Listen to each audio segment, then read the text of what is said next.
Good morning friends. आज की class में हम कॉस्ट अकाउंटिंग के कुछ बेसिक कॉन्सेप्ट्स के बारे में देखेंगे और यहाँ पर हम देखेंगे जो लेबर कॉस्ट का कैलकुलेशन होता है उसमें हम नेट वेजेस और जो सैलरी पेबल है उसके बारे में देखेंगे और साथ ही साथ जो हमारा आज का कैलकुलेशन है ये इन द हैंड ऑफ एम्प्लॉयज है कि मतलब एम्प्लॉयज को आप अल्टीमेटली देखेंगे कि कितना सैलरी या वेजेस जो है वो पे किया जाता है। सो हम स्टार्ट करते हैं एक बेसिक कैलकुलेशन के साथ। Calculation of gross and net wages payable. सबसे पहले तो हमें समझना होगा what is the difference between gross and net. Gross का मतलब होता है कि यानी आपको टोटल जो चीजें मिल रही हैं वो कितना है। ये आप अपने इकोनॉमिक्स में जीडीपी के कॉन्सेप्ट में भी देखेंगे। और नेट का जो मतलब होता है ग्रॉस में से कुछ चीजों को जब हम डिडक्ट कर देते हैं उसको हम नेट कहते हैं। फॉर एग्जाम्पल अगर हम बात करें तो टोटल आपके पास सपोज दैट कि मैंने आपको 1000 रुपीज दिया और उसके बदले में मैंने आपसे 200 रुपीज वापस ले लिया, तो आपकी जो नेट वैल्यू मतलब नेट इनकम होगी वो कितनी होगी, 800 होगी। और अगर मैं पूछूंगी आपको मैंने ग्रॉस अमाउंट कितना दिया तो वो 1000 रुपीज होगा। ठीक है, तो मतलब जो भी हमारा ग्रॉस होता है उसमें से कुछ चीजों को हम डिडक्ट करते हैं तो हम पाते हैं नेट अमाउंट। ठीक है, अब ये अगर हम बात करें जीडीपी के कैलकुलेशन में तो वहां पर ग्रॉस में से हम डेप्रिसिएशन को माइनस करते हैं तो नेट आता है। जबकि अगर हम बात करें वेजेस एंड सैलरी के कॉन्सेप्ट में तो यहाँ हम ग्रॉस में से कुछ बोनस कुछ एम्प्लॉयज का कॉन्ट्रीब्यूशन, टीडीएस और बहुत सारे डिडक्शन होते हैं टैक्सेस के, वो सारे माइनस करते हैं तो हमारा क्या आता है, नेट आता है। ठीक है, तो स्टार्ट करते हैं हम बेसिक से। और ये आपका जितने भी आपके सीए, सीएस या फिर बीकॉम, एमकॉम, नेट, जेआरएफ इन सभी एग्जाम्स के लिए बहुत ही ज़्यादा बेनिफिशियल है। सो प्लीज़ आप देखिए इसको। बेसिक वेजेस क्या है? बेसिक वेजेस आपको सपोज दैट कुछ भी मिल रहा है, अभी हम एग्जाम्पल के साथ भी करेंगे।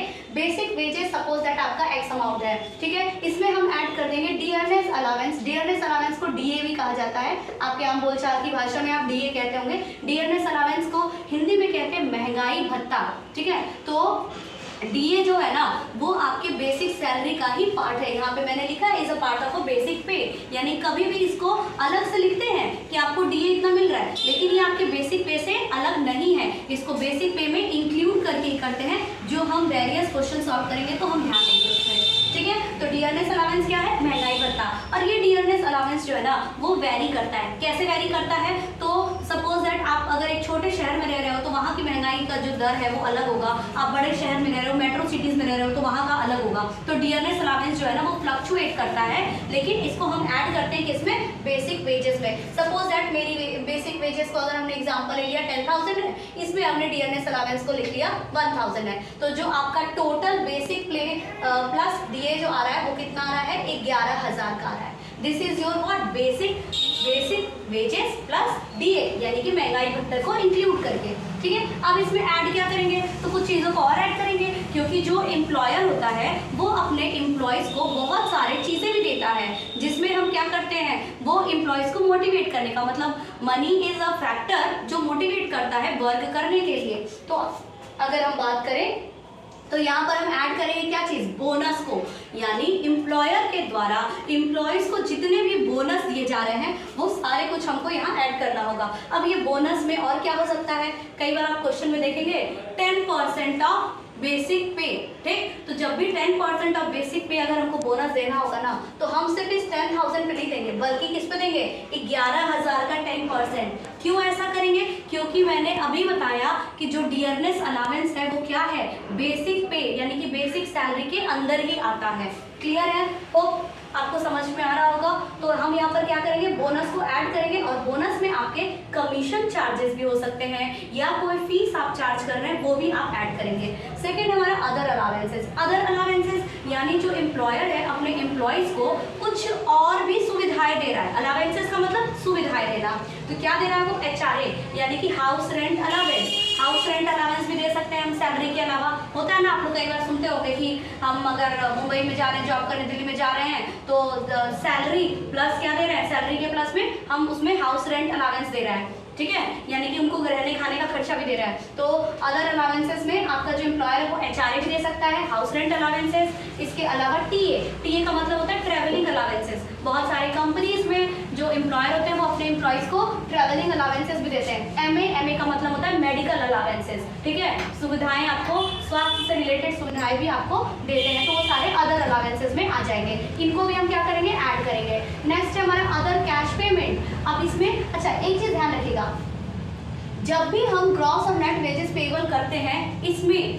सिर्फ और सिर्फ कैश ट्रांजैक्शन को इंक्लूड करेंगे, कोई भी काइंड या परक्विजिट्स को नहीं करेंगे। काइंड क्या होता है कि कोई भी चीज अपार्ट फ्रॉम मनी, उसको हम काइंड कहते हैं। सपोज दैट कि मेरे एम्प्लॉयर ने मुझको एक मतलब कोई भी एक बाइक दे दिया, एक स्कूटी दे दिया कि आप ट्रैवल करके हमारे यहाँ आइए, जॉब करिए, तो वो जो है ना वो काइंड में है, मनी के टर्म में नहीं है। तो यहाँ पर काइंड वाली चीज़ों को हम नहीं कैलकुलेट करेंगे, हम सिर्फ यहाँ पर किस चीज़ को कैलकुलेट करेंगे, कैश के फॉर्म में जो चीज़ें होंगी सिर्फ उसको कैलकुलेट करेंगे, ठीक है। तो और अदर कैश पेमेंट क्या हमको मिल रहा है, तो आपको मिल जाएगा लीव इंडोर्समेंट। लीव इंडोर्समेंट यानी कुछ छुट्टियाँ ऐसी होती हैं जो कि आपको उसका भी पेमेंट मिलता है, यानी हर छुट्टी का पैसा नहीं कटता है, तो वो सारे भी अगर आपको पैसे मिल रहे हैं, ओवर टाइम करने का पैसा मिल रहा है, तो वो सारे भी आप ऐड कर देंगे आपके बेसिक पे में, ठीक है। तो अब जा करके जब इन सारी चीज़ों को हम ऐड करेंगे तब जा करके हमारा आ जाएगा ग्रॉस वेजेस पेएबल, यानी कि एक एम्प्लॉय को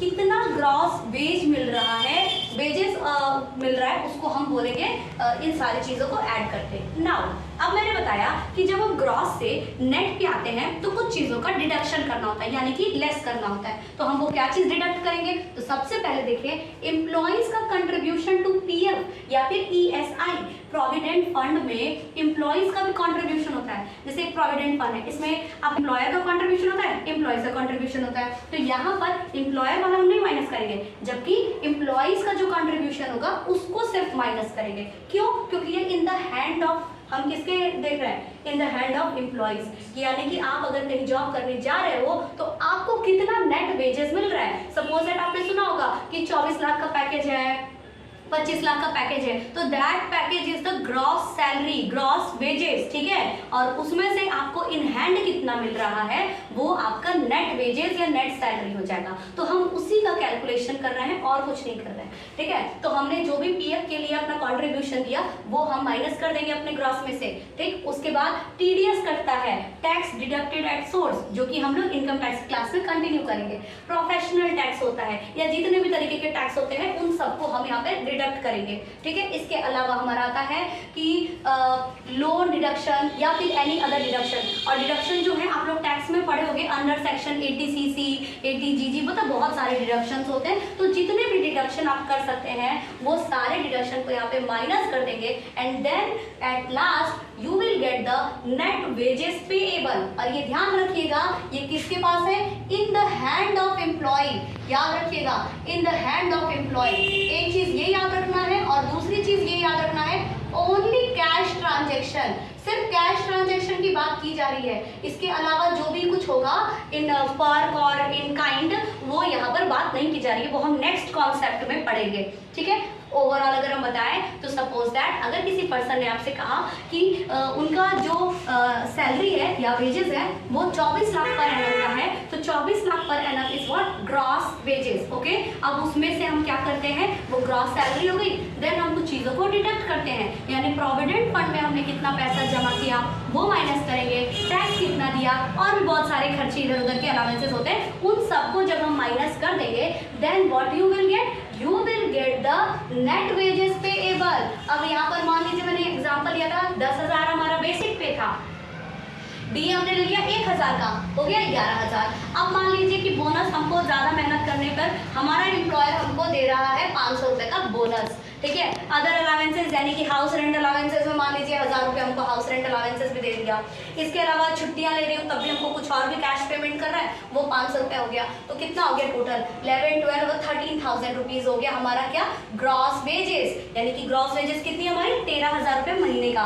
अब इसमें हमने क्या किया, कुछ परसेंटेज होता है जो आपके क्वेश्चन में मेंशन होगा कि एम्प्लॉयज को कितना पीएफ को दे रहे हो। मैं यहाँ पे एक छोटा सा एग्जांपल लेती हूँ, सपोज दैट मैंने 200 रुपये जो है पीएफ के लिए अपना डाल दिया और इसी का पैसा आपको बाद में पेंशन के फॉर्म में मिलता है या रिटायरमेंट के टाइम पे मिलता है। TDS मैंने आपको दे दिया 500 रुपये ले लिया, ठीक है, और भी कुछ डिडक्शन को ले लिया 300 रुपये ले लिया, ठीक, टोटल कितना हो गया, ये हो गया 8 और 1000 हो गया, 13,000 में से 1000 माइनस कर दीजिए, दैट इज 12,000। तो 12,000 is what, 12,000 is the net wages payable या net wages in the hand of received by employ.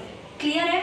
और इसके बाद हम नेक्स्ट वीडियो में हम दूसरा चीज़ करेंगे जिसमें हम कैलकुलेट करेंगे, जिसमें हम काइंड को भी इंक्लूड करेंगे, यानी अदर देन या अपार्ट फ्रॉम कैश और भी जो भी चीज़ें एक एम्प्लॉयज़ को मिल रहा है वो सारी चीज़ों को हम लिखेंगे। Hope you like this video, please like share and subscribe. Thank you.